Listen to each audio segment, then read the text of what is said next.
Yes, yes. Think about that song. It's an affirmative prayer, right? It's not I'm wishing for a miracle. I'm hoping for a miracle. I'm begging and pleading and scratching for a miracle. It's an expectation based on a knowingness. But God can only be to us what it can be through us. So it requires what? Our belief. We have to believe. We have to have the imagination enough to even imagine something different than what we see. I see the invisible. I feel the intangible. That which you want to experience, you're not already experiencing it in this physical world, so you got to see it in the non-physical. Yes. You have to call it forth from the mind and bring it into being. Yes. Lord, have mercy. It's a powerful prayer. It's a powerful prayer. Well, good morning, Celebration Spiritual Center. How are we doing? How are we being? It's good to be home with family. It's good to be here in the space and place where we know there is healing, where we know there is affirmation, where we know that there is harmony and unity. So we're going to get right into this message today because we have a lot to unpack and uncover. Last week in week 1, dealing with the first message in this series, my topic was, does this make the world better? And that was really a helpful topic given the week that has come forward, because we had to kind of think about maybe what we were posting, the conversations that we were having this week. Does it make the world better? I offered the beautiful acronym of THINK. Is it true? Is it helpful? Is it inspiring? Is it nice? Is it necessary? And is it kind? As a litmus test for the conversations that we have, as a litmus test for the ways we go about our day and our interactions. Because Kid President, we can look at the mind of a child and say, it's Pollyanna. To say, as he said, the best way to make the world better is to stop doing things that don't make the world better. So just ask yourself before you begin to do certain things, does this make the world better? If the answer is no, move on. We talked about hearing the voice of the ego versus the voice of love. And as A Course in Miracles teaches us, the ego always speaks first. And it never means its maker well. So don't listen to it. Don't listen to it. So in chapter 2, the topic of chapter 2 is focus on the awesome. And it's a powerful teaching because we recognize, as we talked earlier about gratitude, that even in the midst of pain, even in the midst of unwanted things, unwanted experiences, still there are things that we could call awesome. Still there are things that we could focus on to be grateful for. And we recognize that that is how we can then shift our emotional state.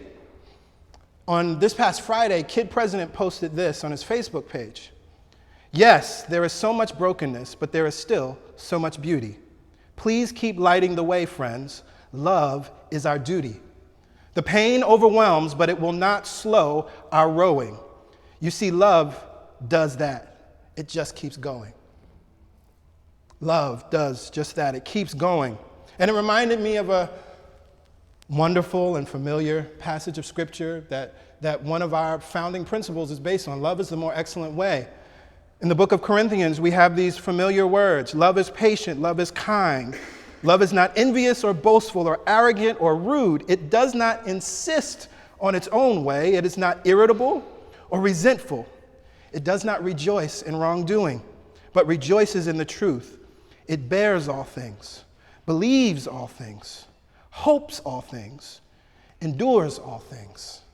Love never ends. Another translation would say love never fails, but it's love never ends, has no beginning nor ending. And so as Kid President is saying, love just does just that. It keeps going. He's echoing the wisdom of this old scripture. And so as we have had an experience this week, yes, we've had some challenges this week, yes. We've had some difficult moments, yes. And as a nation, we are in mourning. As a nation, we are seeking answers. As a nation, many of us feel helpless. As a nation, many of us are in fear. As a nation, many of us are in anger. As a nation, we are experiencing a wealth of emotions. Yes.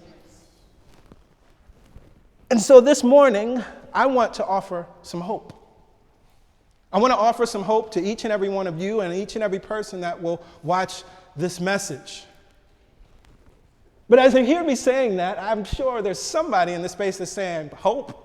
Really? You must not realize how many unarmed black men have been killed. You didn't hear the statistic, Pastor Greg? They're saying now that more unarmed black men have been killed than were lynched. Hope? What you talking about? Is there any hope? How can you have hope? How can you find hope? Did you hear about what happened in Baghdad? 200 people were killed all at once in Baghdad. Did you hear that they bombed the holy site in Medina where the prophet is buried? Did you hear about that, Pastor Greg? And you want to talk about hope? Maybe you didn't hear about the news in Baton Rouge. Maybe you didn't hear about the news in Minnesota. Maybe you didn't hear about the news in Dallas, Pastor Greg, and you want to talk about some hope right now? Yes. I'm here to offer some hope. And the reason why I'm here to offer some hope is because you brought it with you. It's already inside of you. And so we're just going to call it forth for a few minutes. And so as I was thinking about that, I thought it was important that we take a little journey, and we're going to go back a ways in the history of this country. We're going to go back 163 years. We're going to go to the year 1853. Now, America in 1853 was very different than the United States that we know today.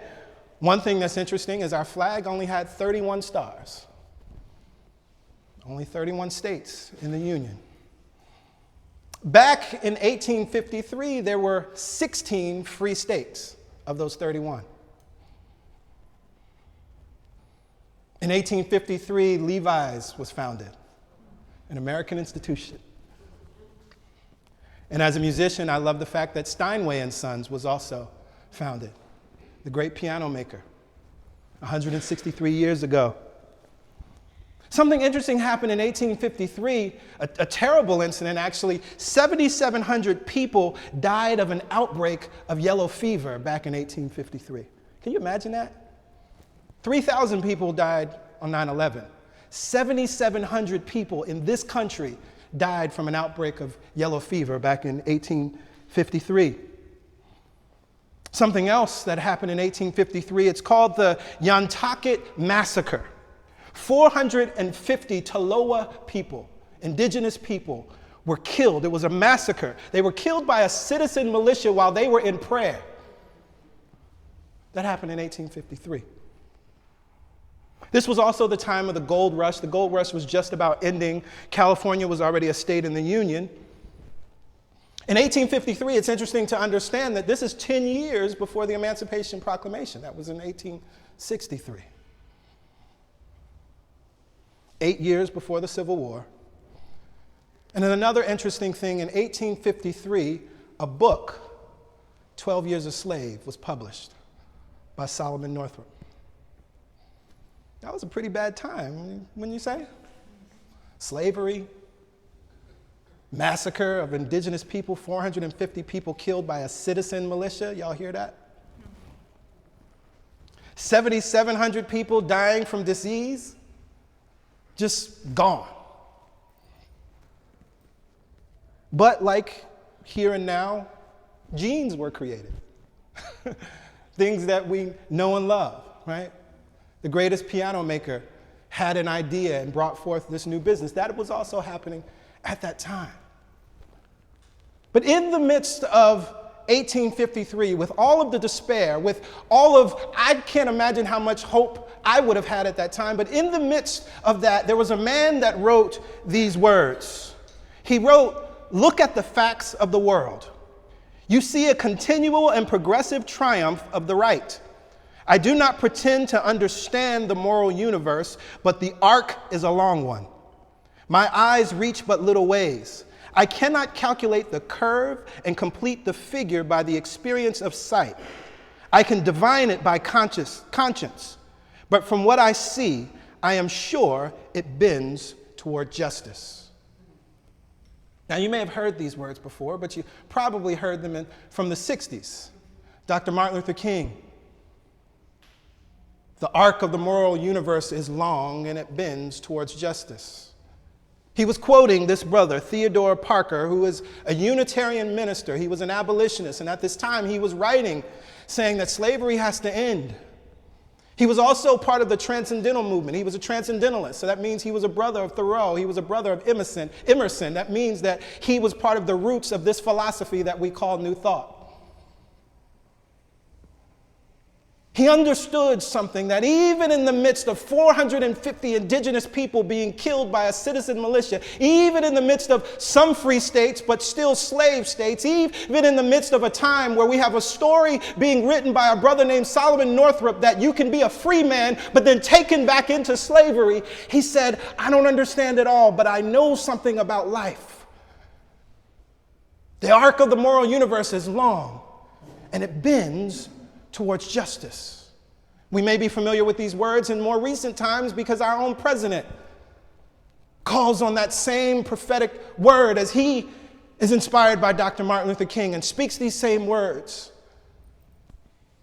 that the arc of the moral universe is long and it bends towards justice.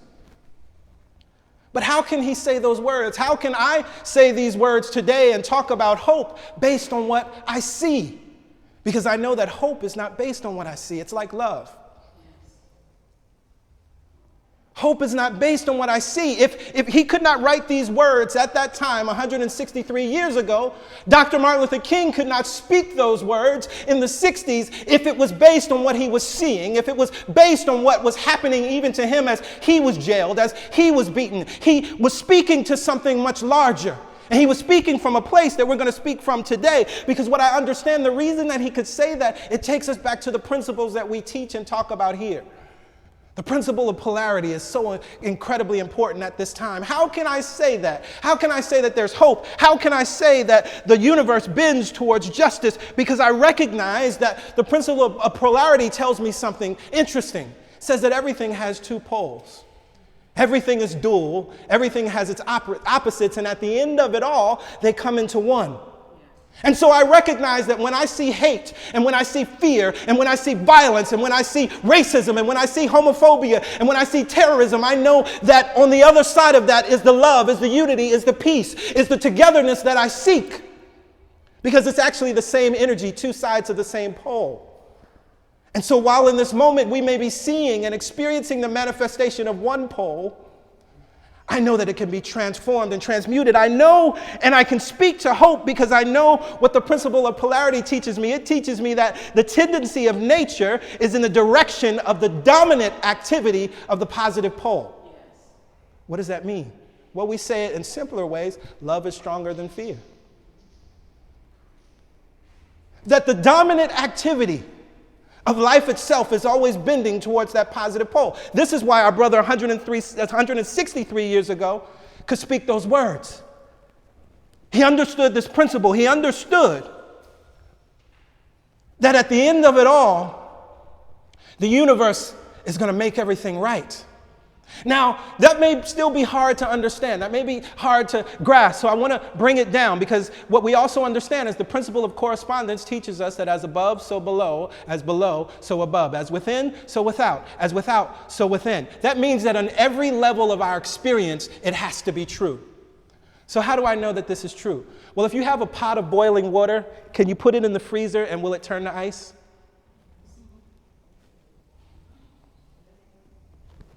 Sit with that for a second. Same principle. I have a pot of hot boiling water that would burn me. But that same pot of hot boiling water can be frozen and turned into ice. It's the same principle.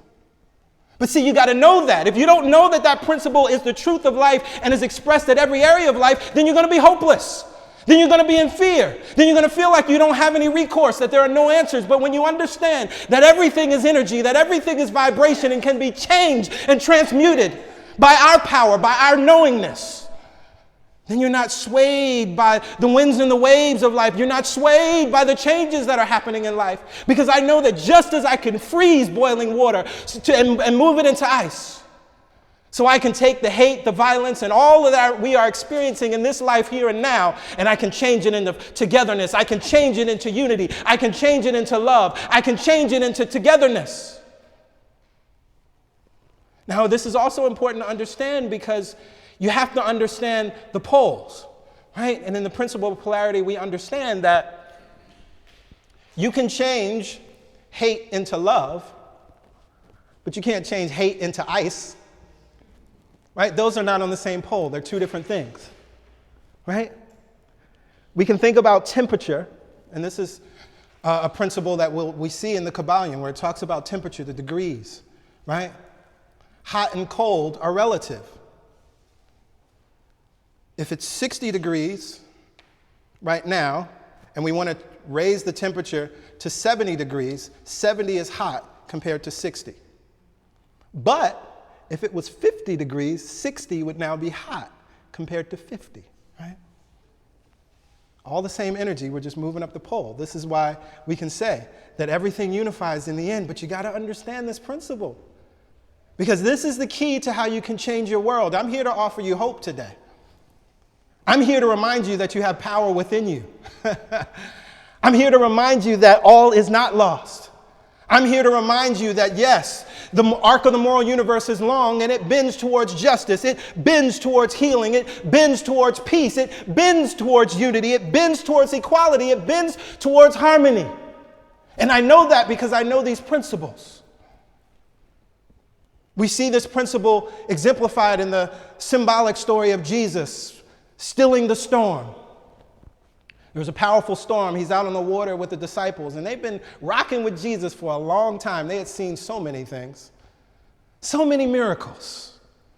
Just as you all have been on this planet for a long time and seen so many things. You've seen hate turn into love. You've seen hot water turn into ice. But just like the disciples, things got a little crazy out on that boat. The winds and the waves, there was a powerful storm that came through, and Jesus is at the bottom of the boat, asleep. Because he wasn't moved. He wasn't deterred by what was going on outside of him because he was clear about what was going on within him. But as the disciples freaked out, they reached out to Jesus, Master, you got to do something. Do you want us to die? This is terrible.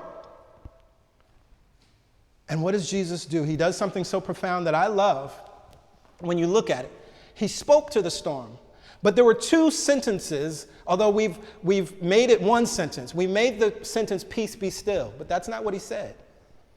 First, he spoke peace, period. Yes. Look at the text. And that's interesting to me because one, and we talked about it, that when you see in the scripture, anytime and Jesus arose and went up to the top of the boat, that's already an indication about rising in mind, rising in our consciousness back to what is true. And so he had to speak what was true first, peace. And then he could command it to be still. And so similarly, as we are in this place and space and we understand this principle of polarity, we understand that there are two poles. The first thing that we must do is speak peace. Because we got to get ourselves together first before we can move into a place and space of making changes. Now, I thought it was interesting, there were so many posts this week, and I saw that Beyonce posted something really long on her website and people were inspired. But at the end of her statement, she encourages everyone to turn our anger into action. And while I appreciate the good intentions of Beyonce, and while I appreciate that lately she's been quoting A Course in Miracles, I have to call her out and say that our anger into action will avail us nothing. Our anger into action will not actually give us the world that we seek. It will not actually give us the no more violence that we seek. It will not actually give us a world where unarmed black men are no longer shot senselessly. It will not give us the world where cops are then in retaliation killed. It won't give us that world because of the vibration. If everything is mental, if everything is energy and everything is vibration, then that vibration of anger, we must then attract more of that same thing. Even though we think it's positive, even though we think it's constructive, at the end of the day, anger is destructive. If you don't believe me, watch Star Wars. In Star Wars, the call to the dark side was use your anger. Your anger is powerful. You can do amazing things. And it's true, Darth Vader was bad. From that power of anger, Darth Vader could do some things. He could manipulate the environment. He could choke you from a distance. He could do all these amazing things. And so what happens is we become wooed by the power of anger. But what happens at the end? The anger destroys you. Yes. Right? Now, we know that on a physical level, and I was just talking about it when we were singing the song earlier, that anger, what happens in the body? It's been studied. We know what happens in the body and what happens in our brain when we stay and live in anger. Again, first, we're only accessing the smallest and most primitive, earliest part of our brain, the amygdala, which does not allow us to access our front cortex. It does not allow us to access the part of our brain that can reason and look at the whole picture and see how maybe this is not the best course of action right now. It doesn't allow us to access that place. But then also what happens? We're producing lots of adrenaline. We're producing lots of testosterone, and it causes us to become aggressive. And there's a level of power there. What's even interesting when we look at how the brain lights up, even the area of the brain that lights up when we have positive motivation, that also lights up. This is why we can do things and we're wooed by it. We're fooled by the will of anger, thinking that it is constructive, but in truth it's destructive. Why? Because out of anger, we end up destroying things outside of us, but more importantly, you destroy yourself. Out of that anger, what begins to happen as you live in that place, which is the fight or flight place, and that's why it exists, right? What happens when our body builds that adrenaline and testosterone, it exists because that's that place that we need to access when we're in real danger. Like you're crossing the street and a car is coming and you need to run and dash right away. So our bodies are awesome. It gives us what we need. It gives us the adrenaline and testosterone to run, right? And get out of the way. But what begins to happen if we stay in that place, you become stressed out. And if you're stressed out, you become more susceptible to heart issues. As you get stressed out, you become more susceptible to weight issues. As you get stressed out, your body literally ages. Again, and this is science now. I'm not talking, metaphysical mumbo jumbo right now. Right? So we recognize if that is true, then although it is well-intentioned, anger into action doesn't benefit us. So that means that we have to actually go from love into action. And when we talk about love, what are we talking about? Are we talking about this sentimentality, this, as I love Reverend Michael says, this syrupy sweet thing that we call love? Is that what we're talking about? No, that's not what we're talking about. We're talking about this thing that I just read about earlier, that love is patient, love is kind, love is not envious or boastful or arrogant or rude. It does not insist on its own way. It is not irritable or resentful. It does not rejoice in wrongdoing, but rejoices in the truth. It bears all things, believes all things, hopes all things, endures all things. Love never ends. And if you want to understand a little bit more about this level of love, I invite you to go to Power versus Force by David Hawkins, because he speaks to that level of love. He speaks to that level of love that is a level that is absolutely creative. It's a level that because of its pure motivations, it can compel the world to almost do anything, right? It can create any experience that it wants because of its pure motivation. Love is nurturing. Love is supportive. Love is a thing that wants to include all. Love into action. And so as you are contemplating and desiring to do something based on what has happened, make sure that you first transmuted your hot boiling water, put it in the freezer. Make sure that you've transmuted your anger back into love. It's on the same pole. If the anger exists, the love exists. It's all energy. Make sure you transmute that energy first. and then polarize yourself. You can then stay in that place of love by the power of your choice and the power of your mind. You can stay there. Now, what that might mean, you might got to do like I did yesterday and stay off of Facebook for 24 hours.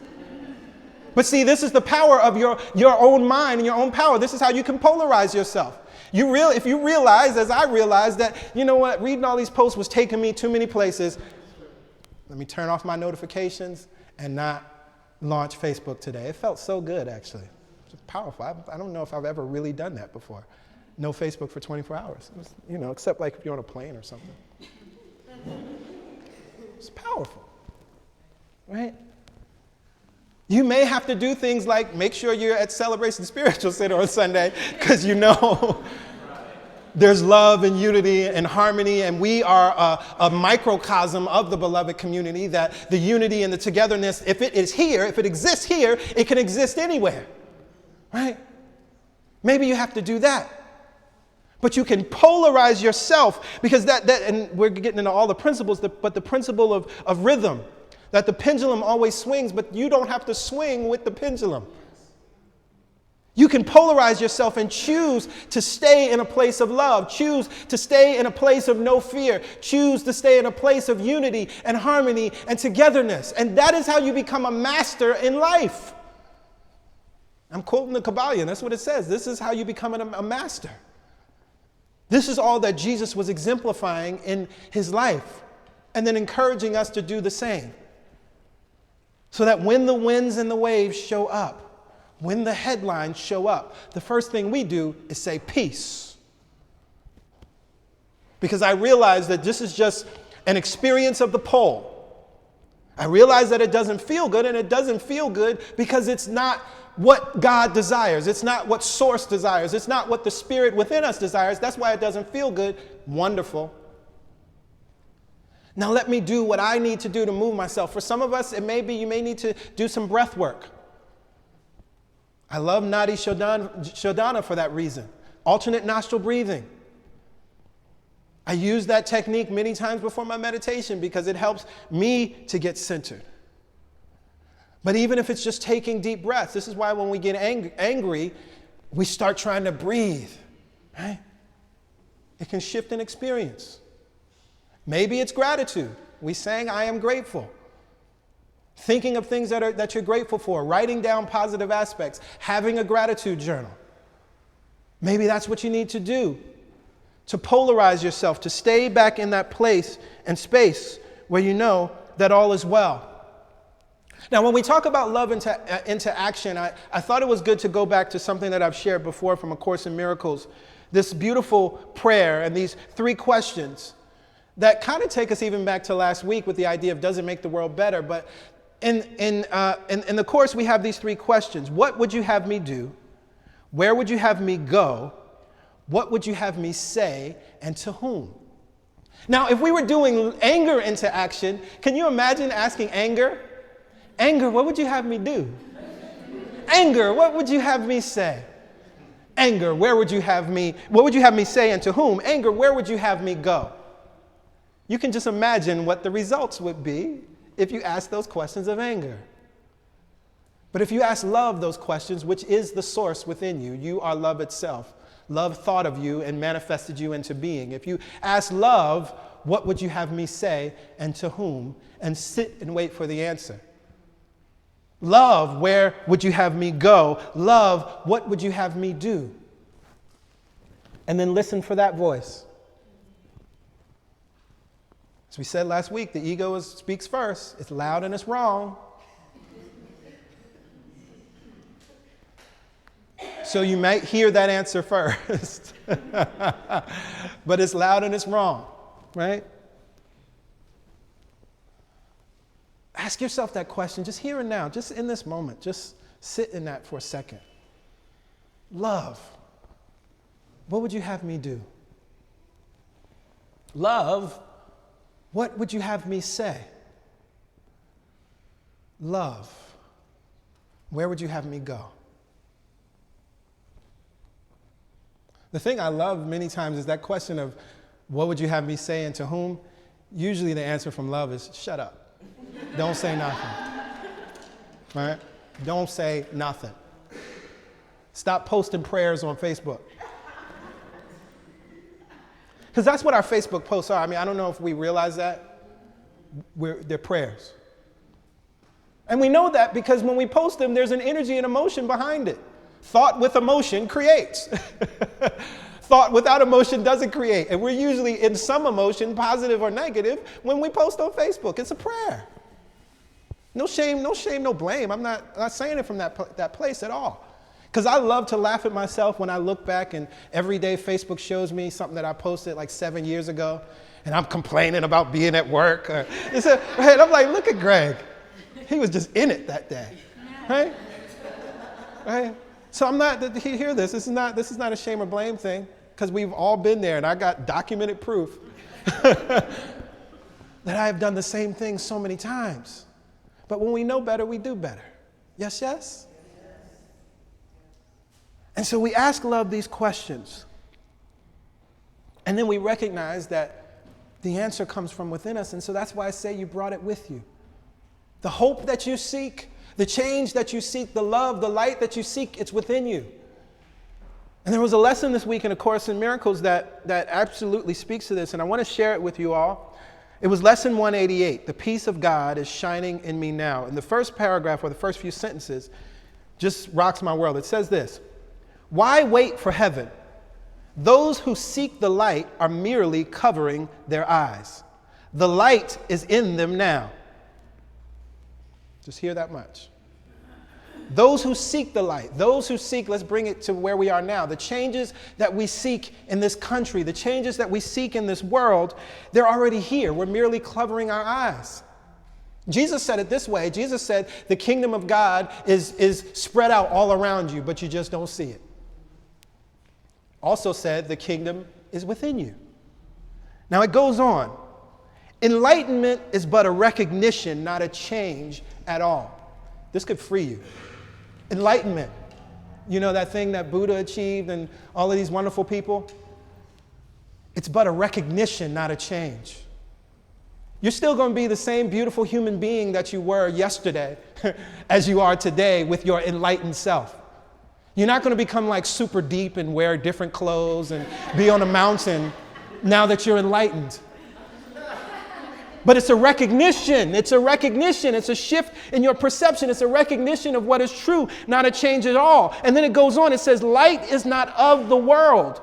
Yet you who bear the light in you are alien here as well. The light came with you from your native home and stayed with you because it is your own. What does this mean? We're looking out in the world, the external world, the changing, fleeting world, looking for it to show us light. Because we know that light is what is. It's the truth. Light is what God is. And we keep asking the police officers to show us light. We keep asking the government to show us light. We keep asking all these things to show us light when the light is within you. And so then when you understand that, you can then forgive the world, forgive the illusion, because you tried to make something that isn't what it never could be. But then when you recognize that the light is within you, now you can project that light onto what you see. That is the only reason that forgiveness is here. It's the only reason. God doesn't forgive. We've talked about that. God doesn't forgive because God doesn't condemn. God doesn't operate in forgiveness because everything is unified, whole, and loving in the non-physical. But here we need a way to shift this illusionary world that we're in. That's what forgiveness does. When we recognize that we no longer have to try to make that this outside world something that it isn't, but we can project our light onto it and then change it and shift it. The light is not of the world, yet you who bear the light, you are alien here as well. The light came with you. Jesus said it to all of us. You are the light of the world. That was the heart of this thing. And so if you're looking for light, turn it on. If you're looking for harmony, turn it on. If you're looking for equality, turn it on. If you're looking for abundance, turn it on. Now I want to close with this. One of the things, and Frank and I were just talking about it earlier, one of the things for me, I found myself going back to the music of the 60s. Because I feel like right now we don't have the artists and musicians that are really speaking to the times. And one of the songs, a seminal song from the 60s that came to my mind was Bob Dylan, 1962, Blowing in the Wind. And Blowing in the Wind, it was a powerful song at that time. Blowing in the Wind inspired Sam Cooke's A Change Is Gonna Come. Another powerful protest song. And at the time, Bob Dylan was asked, well, what does this song mean? And he said this in a magazine article in '62. He said, there ain't too much I can say about the song except that the answer is blowing in the wind.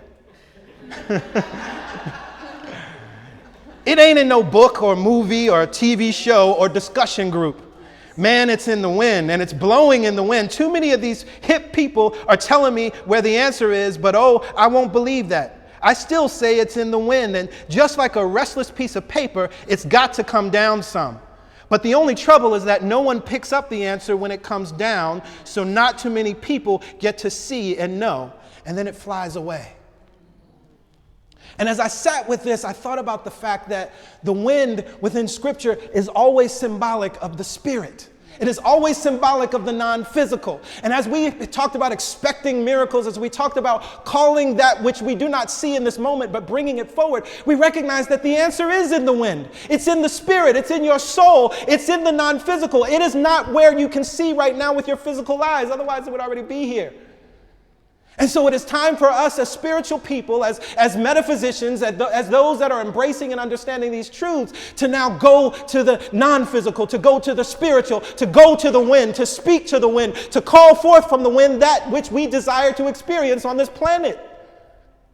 The answer, my friend, is blowing in the wind. And the wind blows in, through, and as you and every human being. It's beautiful. The wind binds us all. The wind joins us all. That's where the answer is. Bob Dylan was clear way back in '62 that that's where it is. We talk about shifting the experience from these two poles. This is not about manipulating or moving in the physical world these things. This means your prayer life has to get up a little bit. Because that's where the wind is. This means that your thought life, the things that you affirm, the things that you speak, the things that you co-sign, you might have to shift that a little bit because that's where you're operating in the wind. And then you understand that you have a power that some would call miraculous, but you know that it's natural. Then you understand that you have a power that some would call miraculous, but you recognize there's no order of difficulty in miracles. And so that is why I can stand here and know beyond a shadow of a doubt that we will see a shift in the police departments across this planet. Because it's not just happening in the United States. If you talk to our brothers and sisters in Brazil, you'll see the experience that they're having. I know that terrorism in any form, anyone that is killing based on an ideology, no more. By the power of my word, by the power of what I know, I speak peace to it. And say, be still. Because I recognize that we are the masters of our fate. Yes. We are the captains. We are the kings and the queens. I love that analogy. I love that metaphor so much. A king and a queen never ask permission for anything. They speak it out and the whole land complies, whether they agree or disagree with it. But this is how our life works. Source doesn't judge. It doesn't agree or disagree with anything that we call forth in the being. But when we call it forth, it must show up as whatever it is that we're desiring, consciously or unconsciously. And so maybe as a nation, we've been a little unconscious. Yes. Playing those old tapes and those old stories from years ago and recreating the same thing. But we recognize now that we can consciously create. We recognize now that we can deliberately create. I invite everybody to stand.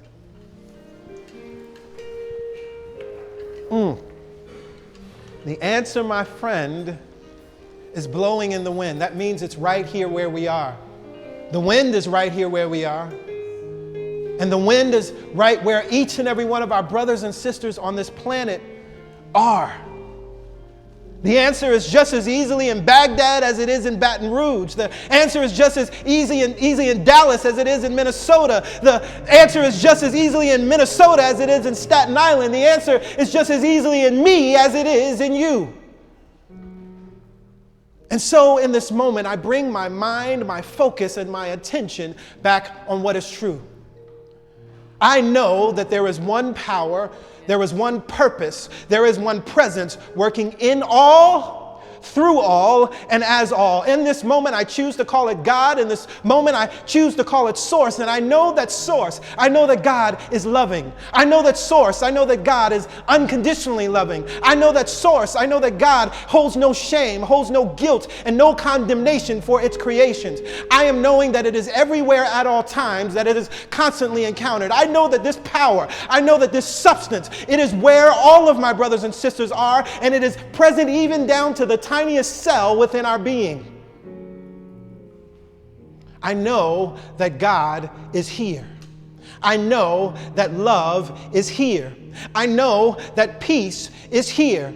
I know that this thing can be called by any name and it will recognize me. I know that it can be called by any name and it will recognize you. I know that it can be called by any name and it will be recognized by each and every one of our brothers and sisters. It is not conditioned by names.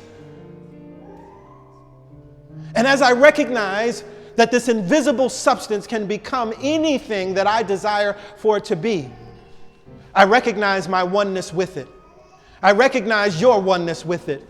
I recognize the United States' oneness with it. I recognize the Earth's oneness with it. I recognize the Milky Way galaxy's oneness with it. I recognize the stars' oneness with it. I recognize the sky's oneness with it. I recognize the wind's oneness with it. I recognize the trees' oneness with it. I recognize the birds' oneness with it. For I know that as I recognize that oneness, I know that each and every one of us are connected. That is how I know that the word that I speak, it will use any and everything at its disposal to bring forth that which I desire. And so here and now in this moment, as I know who and what God is, and I know who and what I am, I know that this same truth is the truth for each and every person in this room and within the sound of my voice. And as we are one with this power, as we are one with this presence, as we are one with this good, I now speak good over our planet. In this moment, I call forth my superpower of imagination. And I imagine a world where the headlines are different. I imagine a world where in 2017, a study comes forward and we see that there are now more black male millionaires than there were ever black men that were killed unarmed in this country.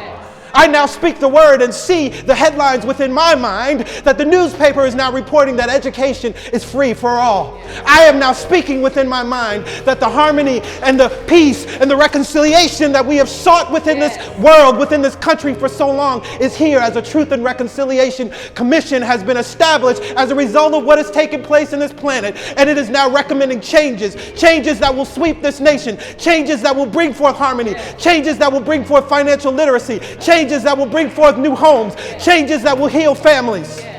I now speak this word using the power of my imagination, knowing that what I think, what I believe, I can receive. I now speak this word knowing that whatever I expect, the universe has the wherewithal to bring it here and place it within my reach. And so I look within my mind's eyes at these new headlines. And I see a headline that says that the presidential candidates are demonstrating a new and more powerful place of working together, that the presidential candidates at this moment, as things are happening within this planet, as things are happening in our world, they have chosen to come together to speak healing and speak peace and speak unity upon this planet. I reach within my mind's eye and I imagine headlines. Free health care for all. I speak within my mind's eye and I see that the first class that graduates from having free college move into the workplace with no loans.